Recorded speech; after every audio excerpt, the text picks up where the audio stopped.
ചെറുകരയിൽ railway അടിപ്പാത നിർമ്മിക്കാൻ സെന്റേജ് charge അടവാക്കിയ രേഖകൾ railway divisional മാനേജർക്ക് ഏലംകുളം ഗ്രാമപഞ്ചായത്ത് കൈമാറി.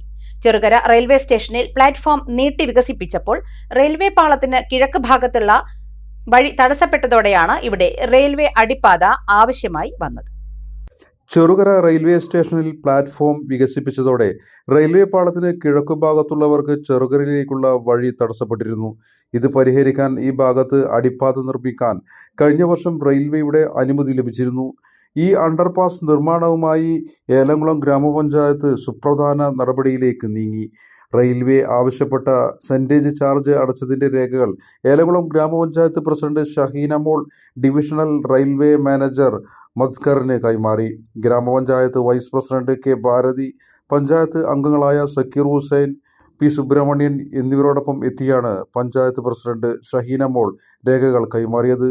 ചെറുകര റെയിൽവേ സ്റ്റേഷനിൽ കൂടുതൽ ട്രെയിനുകൾക്ക് സ്റ്റോപ്പുകൾ അനുവദിക്കണമെന്ന ആവശ്യവും ഉന്നയിച്ചു. ഉടൻ തന്നെ അനുകൂലമായ തീരുമാനം ഉണ്ടാകുമെന്ന പ്രതീക്ഷ റെയിൽവേ ഡിവിഷണൽ മാനേജർ പങ്കുവച്ചതായി പഞ്ചായത്ത് പ്രതിനിധികൾ അറിയിച്ചു.